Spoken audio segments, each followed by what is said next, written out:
Assalamualaikum warahmatullahi wabarakatuh. Yang saya hormati Bu Ake sebagai dosen kewirausahaan kelas EAJ.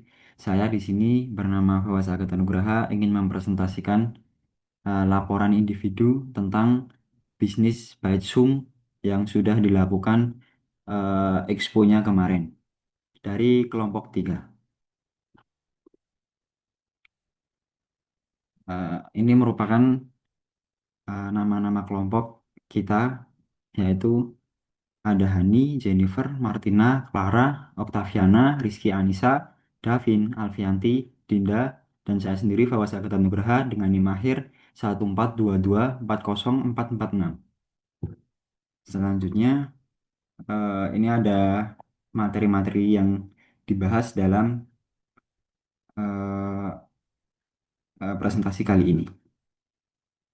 Yang pertama ada gambaran bisnis. Dalam beberapa waktu terakhir ini, makanan dimsum sangat mengalami peningkatan di kalangan masyarakat Indonesia. Tidak hanya digemari oleh kalangan remaja, tapi dimsum juga digemari oleh kalangan yang merupakan eh, semua kalangan karena merupakan makanan yang praktis, bervariasi, namun tetap memiliki harga yang terjangkau. Dimsum ini memiliki banyak varian topping seperti sayuran, sapi, udang, dan masih banyak lagi. Selain itu, ada juga beberapa varian, yaitu original, mentai, dan juga bakar. Dimsum juga dapat dijual dalam bentuk siap saji ataupun frozen. Menurut kami, dimsum memiliki peluang yang bisa terus berkembang dan menjanjikan. Dengan kami yang sudah memiliki supplier, menjadikan kami memiliki modal usaha yang relatif terjangkau, operasional cukup, praktis, dan mudah. Bahan dan perlengkapan juga mudah dicari. Margin keuntungan cukup tinggi juga menjadi salah satu alasan mengapa kami memilih dimsum ini untuk usaha kami. Selanjutnya ada analisis bisnis, SWOT, yaitu strength, pertama kekuatan, menu yang digemari banyak kalangan. Dimsum ini disukai anak-anak dan hingga dewasa sehingga cocok untuk semua usia. Lalu yang kedua ada modal awal yang relatif terjangkau dan tidak membutuhkan peralatan yang mahal. Eh, Selanjutnya proses produksi yang bisa distandarisasi. Dimsum bisa dibuat dalam jumlah banyak lalu disimpan di kulkas sesuai pesanan. Selanjutnya ada cocok untuk dine-in maupun take away. Selanjutnya bisa divariasikan dengan cita rasa lokal. Poin kedua ada weakness atau kelemahan. Kualitas produk bergantung pada kesegaran bahan, yaitu daging dan kulit dimsum cepat basi jika tidak disimpan dengan benar atau tidak disimpan di frozen. Selanjutnya mudah ditiru kompetitor. Di dalam bisnis tidak ada hak paten yang merangkap untuk resep dimsum kita atau dimsum seperti umumnya. Selanjutnya tidak semua orang familiar dengan dimsum. Lalu peralatan khusus seperti kukusan besar yang tidak dimiliki semua orang. Untuk poin selanjutnya ada opportunities atau peluang. Di poin ini ada meningkatkan tren street food dan jajanan kekinian. Lalu potensi ekspansi melalui media sosial dan delivery online. Selanjutnya ada peluang kerjasama dengan UMKM atau komunitas kuliner dan bisa dikembangkan menjadi frozen food. Untuk poin selanjutnya ada threats atau ancaman. Persaingan tinggi, banyak usaha dimsum serupa bermunculan dengan harga murah. Lalu fluktuasi harga bahan seperti ayam, udang, dan lain-lain. Harga bisa naik sewaktu-waktu dan menekan margin keuntungan. Selanjutnya ada regulasi izin usaha menu makanan yang perlu standar kebersihan dan izin edar jika ingin muncul secara massal.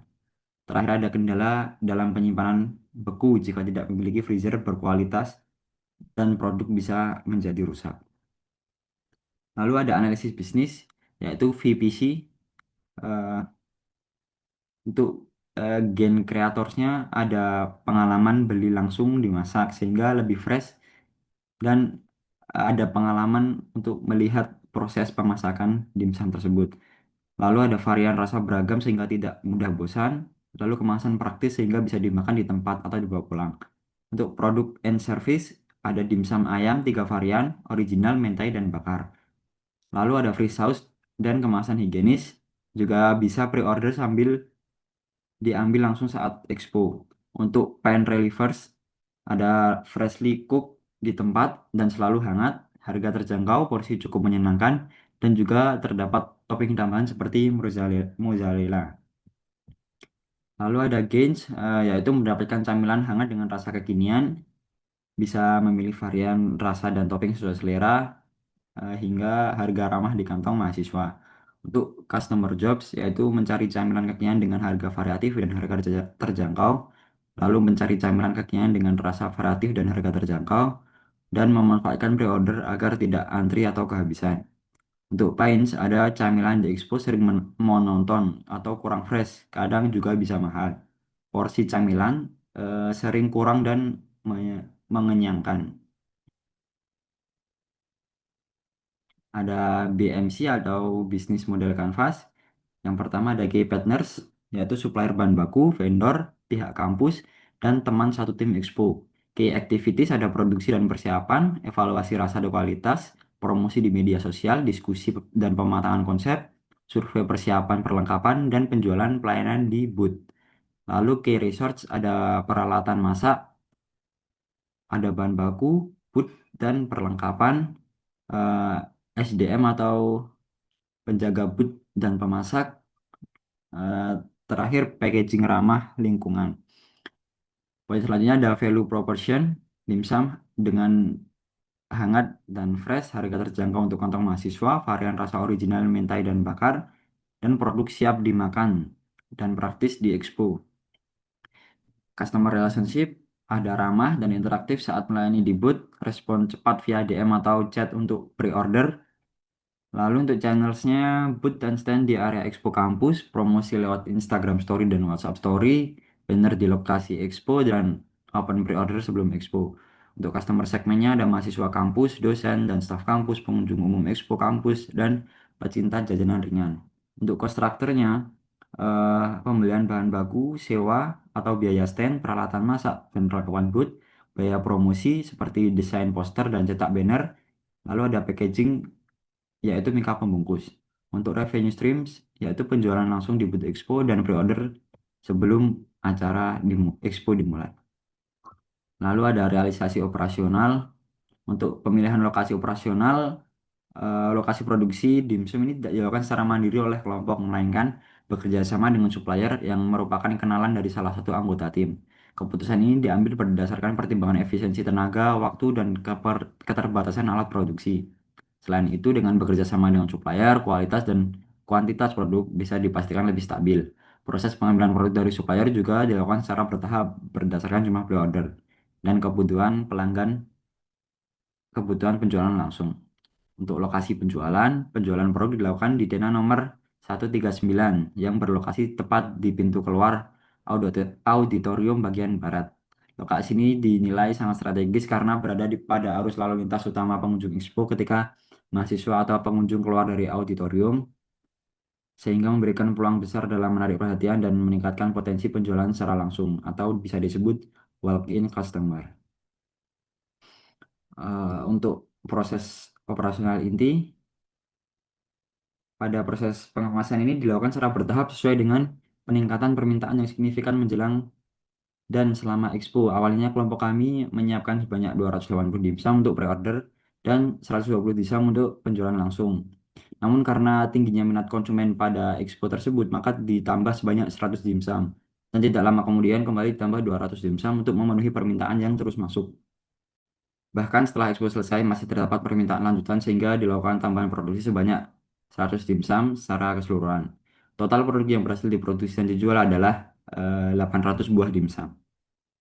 Untuk pengemasan, awalnya direncanakan penggunaan dua jenis kemasan berbeda berdasarkan varian rasa, yaitu paper box untuk varian original dan aluminium foil box untuk varian bakar dan mentai. Namun setelah mempertimbangkan efisiensi dan kemudahan logistik, kelompok memutuskan untuk menggunakan paperboard ukuran M secara seragam untuk semua varian. Setiap kemasan dilengkapi dengan sumpit, wadah saus kecil, serta stiker label Bitsum sebagai penanda dan elemen branding. Lalu ada proses operasional inti. Strategi penjualan yang digunakan oleh kelompok terdiri dari dua metode utama, yaitu PO dan on the spot. Sistem PO dilakukan sebelum hari expo melalui media sosial seperti WhatsApp Story dan Instagram Story. Penjualan on the spot dilakukan secara langsung di Tenang Expo untuk melayani pengunjung yang membeli produk secara spontan. Kedua metode ini terbukti efektif dalam menjangkau berbagai segmen konsumen. Untuk menunjang strategi tersebut, kelompok juga menjalankan promosi melalui berbagai media seperti poster, stiker di Tenang, unggahan story Instagram, serta broadcast WhatsApp yang terjaring ke pertemanan dan lingkungan kampus. Dalam hal pelayanan, kelompok berkomitmen untuk memberikan layanan yang cepat, sopan, dan ramah. Produk diserahkan kepada pembeli sesuai dengan pesanan serta juga dengan pilihan saus yang disediakan secara lengkap di tenan. Tim juga menjaga agar antrean berjalan tertib, khususnya saat jam ramai, demi memastikan setiap konsumen mendapat pengalaman pembelian yang menyenangkan dan memuaskan. Selanjutnya ada realisasi organisasi. Realisasi organisasi dibentuk untuk merancang tujuan usaha dalam struktur organisasi Betsum.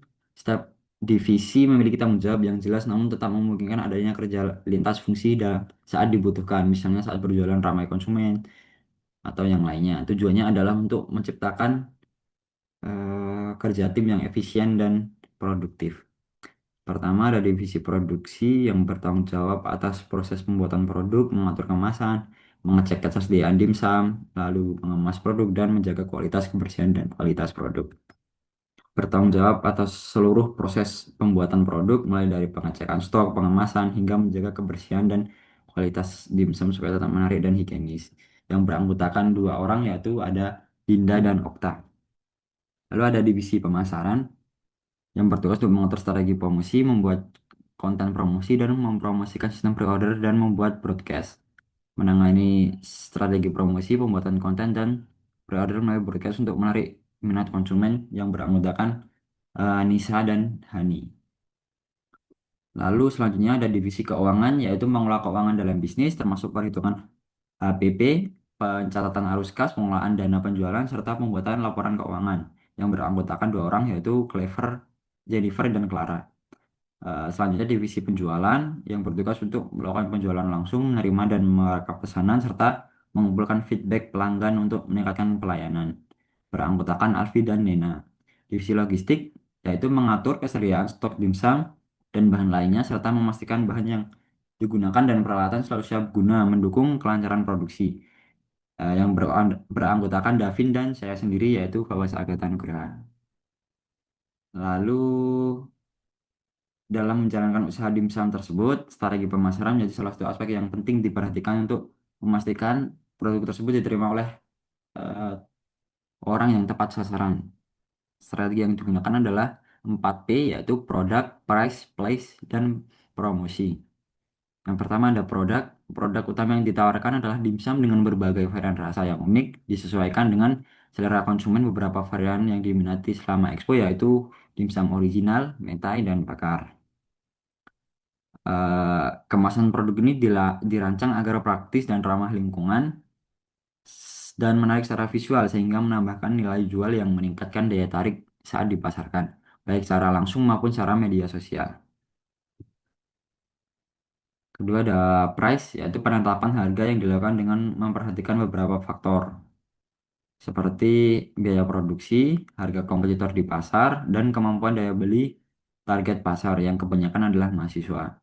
Berdasarkan pertimbangan kelompok kita, Bacum ditetapkan pada kisaran 14 sampai 20 ribu per porsi tergantung varian dan isi. Harga ini dinilai cukup kompetitif dan terjangkau namun tetap memberikan margin keuntungan yang wajar untuk menutupi biaya produksi dan mendukung keberlanjutan usaha.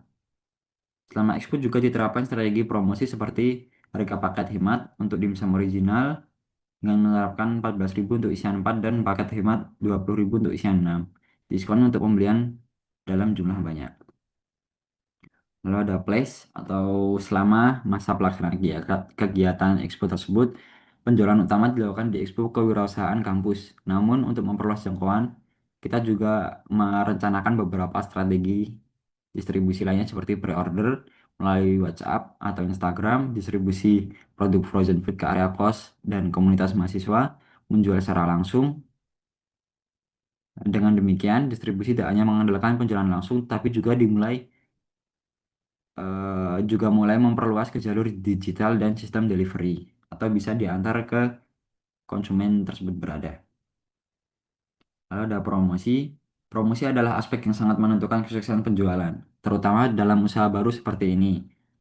Strategi promosi yang kelompok kami lakukan adalah melalui media sosial seperti WhatsApp dan Instagram, promosi langsung dari mulut ke mulut, terutama dari teman-teman dan pengunjung yang puas, lalu desain promosi seperti cetak banner dan menempelkan di booth expo, sehingga informasi produk dan harga dibuat menarik dan dapat menjadikan pengunjung tertarik untuk mengunjungi expo kita. Lalu ada realisasi keuangan. Untuk sumber dana adalah iuran anggota. Anggota ada 10 dengan total yang dikumpulkan adalah 222.000. Untuk realisasi biaya perlengkapan ada tenan dengan harga 125, stiker dengan harga 15.000, gas portable 3 dengan harga 9.000, yang di total menjadi 27.000, plastik 2 plastik 7, seharga satunya 7.500 dan 3 sumpit yang berharga 7.000 per bungkus. Jadi totalnya adalah 203.000. Untuk dimsumnya sendiri satuan adalah 800.000 dengan harga satuan membeli dengan satuan 800 dengan harga 2.500 2.150 yang di total akan menjadi 1.720.000. Untuk saus mentai kita memesan 1 kg dengan harga 50.000, saus bakar juga 1 kg dengan harga 40.000, chili oil 1 kg dengan harga 50.000, pepper box berjumlah 182 dengan harga 550 per piece, cup dengan memesan 200 dengan harga Rp155 dan torch satu seharga 20.000. Jadi total seluruh realisasi biaya dimsum ditambah biaya perlengkapan adalah sebesar Rp2.214.100. Lalu untuk selanjutnya eh, untuk HPP produk ada Rp381.505. Lain-lain ini untuk dimsum original isi 4 dan lain-lain 203 dibagi 4 yaitu 50.000, total biaya produk 432, biaya per porsi untuk 41 porsi yaitu 10.000, keuntungan per porsinya Rp3.457, keuntungan 41 porsi adalah Rp141.737. Harga jualnya di 14.000 untuk dimsum original isi 4. Untuk dimsum original isi 6 tidak beda jauh, hanya berbeda di jumlah dimsum yang ada di box paper box. Jadi eh, untuk HPP-nya hampir sama dengan harga jualnya 20.000. Lalu untuk dimsum mentai total biaya produknya 711.500, biaya per porsi untuk terjual 60 porsi adalah 11.860, untuk keuntungan per porsinya Rp6.140, dan untuk keuntungan 60 porsinya Rp368.400. Harga jual ada di 18.000. Untuk dimsum bakar hampir sama dengan dimsum original, namun untuk harga kita up di 2.000. Jadi untuk keuntungan per 45 porsinya ada di 200 5 200.565 rupiah untuk 45 porsi dimsum bakar yang telah terjual. Untuk chili oil sendiri biaya per porsi 18 ada di harga 572. Keuntungan per porsinya ada di 1.428. Keuntungan 18 porsi ada di Rp25.704. Harga jualnya ada di Rp2.000.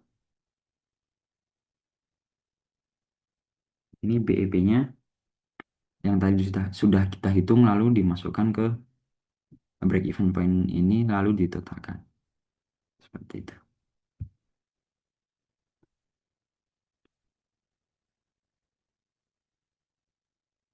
Untuk realisasi break even point seperti yang telah tergambar, untuk dimsum misi 4 harga jual 14.000 dan jumlah terjual adalah 41.000, maka total yang kita dapat adalah 574. Untuk dimsum misi 6 yaitu 20.000, jumlah unitnya 36, yang terjual, eh, kita mendapatkan uang 720.000. Untuk dimsum mentai isi 6, isi 4, harga jual 18.000, terjual 60 unit. Total yang kita dapat adalah 1.080.000 rupiah. Untuk dimsum bakar dengan harga jual 16.000, kita mampu menjual 45 unit dengan keuntungan kotor yaitu 720.000 rupiah. Pendapatan kotor 720 rupiah. Untuk chili oilnya 2.000, jumlah unitnya 18, sehingga totalnya 36.000 rupiah. Untuk totalnya realisasi BEP ada 3.130.000 rupiah. Payback periodnya, kan tadi di modal awal adalah 2.220.000 rupiah dengan total penjualan 3.130 dan margin keuntungan 910.000, dan paybacknya adalah 29,07 untuk sekali penjualan. Berikut laporan laporan laba rugi Batsum untuk 11 Juni 2025. Tadi ini adalah total penjualan yang sudah saya sampaikan sebelumnya. Dan ini adalah penjualan kotor dari total ini, total penjualan semua. Untuk HPP-nya ada 2.011.100 rupiah dan laba kotornya maka 1.018.900 rupiah.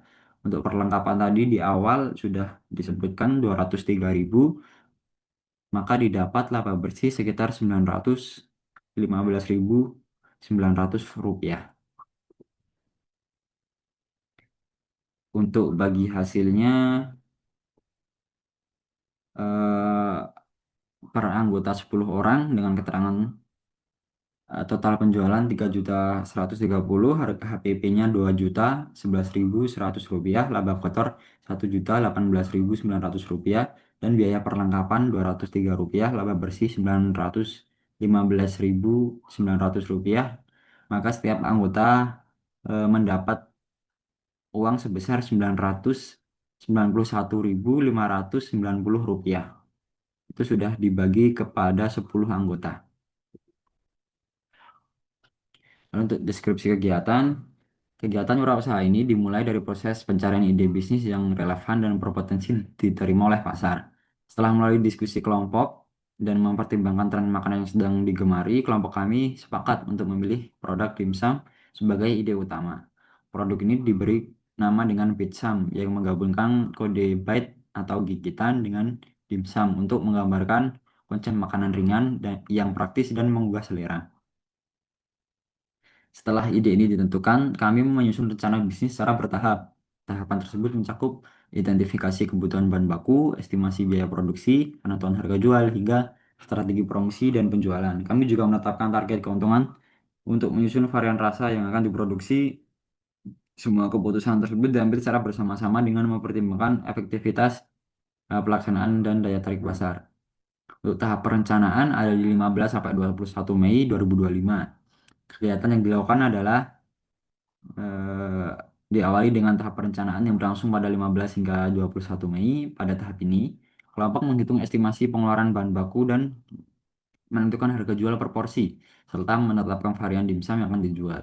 Selain itu, kelompok juga akan merancang target keuntungan yang ingin dicapai, eh, Meskipun terdapat kendala berupa perlengkapan yang belum lengkap, hal tersebut segera diselesaikan dengan melakukan pembelian barang-barang yang dibutuhkan. Hasil dari tahap ini adalah tersusunnya daftar harga jual final serta varian produk yang siap dijual. Lalu untuk tahap persiapan produksi dan promosi, pada tanggal 22 hingga 28 Mei 2025, kelompok mulai merancang berbagai media promosi seperti stiker, poster, dan menu. Selain itu, dilakukan pula uji coba rasa serta pemotretan untuk keperluan promosi serta pembukaan sistem pre-order. Kelompok juga mengidentifikasi dan mencatat daftar supplier untuk packaging dan perlengkapan lainnya. Meski sempat terkendala dan belum selesainya desain banner tenan, hal ini segera diatasi dan melanjutkan proses desain hingga selesai. Tahap ini memerlukan menghasilkan materi promosi lengkap seperti foto produk siap digunakan dan dimulainya pemesanan melalui sistem pre-order. Lalu untuk tahap survei dan pengadaan barang, Pada periode 29 Mei hingga 2 Juni 2025, kegiatan berlanjut pada tahap survei dan pengadaan barang. Kelompok melakukan survei perlengkapan seperti packaging, sumpit, dan dekorasi pendukung lainnya. Setelah kebutuhan terdata, dilakukan pembelian bahan dan perlengkapan sesuai dengan kebutuhan. Selain itu juga pesanan data pesanan sistem pre-order juga telah direkap, sehingga kelompok siap untuk menghadapi hari penjualan. Pada tahap penjualan atau hari expo, eh, hari expo ini berlangsung pada awal Juni yang bertepatan dengan pelaksanaan expo. Pada tahap ini, kelompok mempersiapkan booth atau tenan penjualan, menyajikan produk dimsum atau bedsam sendiri kepada pengunjung serta aktif menawarkan produk secara langsung dan penjualan juga dicatat dengan baik. Kelompok ini juga melakukan evaluasi tingkat singkat di lokasi untuk memastikan kelancaran kegiatan penjualan bedsam ini. Lalu untuk tahap pasca penjualan atau setelah expo dilaksanakan hingga tanggal 5 Juni 2025. Kegiatan ini meliputi eh, setelah kegiatan expo berakhir, tahap pasca penjualan dilakukan setelah 5 Juni hingga kegiatan ini meliputi perhitungan total dan pemasukan serta keuntungan bersih, evaluasi aktivitas strategi penjualan dan promosi, serta penyusunan laporan akhir kegiatan berusaha. Tahap ini akan menghasilkan laporan keuangan, evaluasi keseluruhan kegiatan, dan berbagai rekomendasi sebagai dasar pengembangan usaha di masa mendatang. Untuk analisis keberlanjutan, tinjauan tantangan usaha berdasarkan evaluasi yang kita dapat saat pelaksanaan Expo Kewirausahaan Usaha kemarin. Dimsum Bitsam menghadapi sejumlah kendala baik dari teknis maupun pengelolaan. Secara teknis, terbatasnya perlengkapan produksi sempat menjadi hambatan dalam persiapan awal. Proses produksi pengemasan juga cukup memakan waktu terlebih ketika permintaan meningkat. Selain itu, tidak ada varian rasa yang diuji cobakan memperoleh respon positif dari konsumen. Dari strategi, tingginya persaingan usaha dimsum ini menjadi tantangan tersendiri. Banyak pelaku usaha yang menawarkan produk serupa dengan harga lebih murah. Produk ini juga diferensiasi yang lebih murah, kuat untuk menonjol di pasar. Di sisi lain, belum seluruh anggota tim memiliki pengalaman yang cukup untuk hal promosi maupun untuk manajemen stok itu sendiri. Untuk peluangnya, usaha ini tak menunjukkan potensi yang menjanjikan untuk dilanjutkan. Selama expo, produk mendapat tanggapan positif dari konsumen, terutama varian rasa yang unik dan inovatif. Tim pelaksana tim pelaksana menunjukkan peningkatan kemampuan dalam berbagai aspek usaha seperti produksi hingga pemasaran. Selain itu juga berpeluang dikembangkan lebih lanjut melalui penjualan pre-order dan distribusi frozen food atau pemasaran digital melalui media sosial. Secara keseluruhan, usaha dimsum Becom ini memiliki potensi yang terus mohon maaf, memiliki potensi yang untuk terus dikembangkan di masa mendatang, namun keputusan untuk melanjutkan usaha sepenuhnya bergantung pada dua faktor utama, yaitu ketersediaan waktu dari masing-masing anggota dan kesepakatan bersama mengenai komitmen untuk menjalankan usaha ke depannya. Jika para anggota sepakat dan memiliki waktu yang cukup, maka usaha dapat dilanjutkan dalam skala kecil seperti pre-order atau produksi frozen food. Namun jika tidak memungkinkan, usaha tetap dianggap berhasil sebagai sarana pembelajaran dalam bidang kewirausahaan ini. Berikut adalah lampiran di mana proses kita eh, menyiapkan dan melakukan penjualan di Expo Auditorium kemarin. Ada foto-foto saat persiapan, ada saat melakukan penjualan dan foto kelompok kita. Baik, itu saja yang dapat saya sampaikan. Kurang lebihnya mohon maaf. Terima kasih Ibu dosen telah memberikan kesempatan kami dan memberikan kami untuk berjualan di Expo sehingga dapat kami mendapat ilmu yang sangat bermanfaat. Akhir kata, wassalamualaikum warahmatullahi wabarakatuh.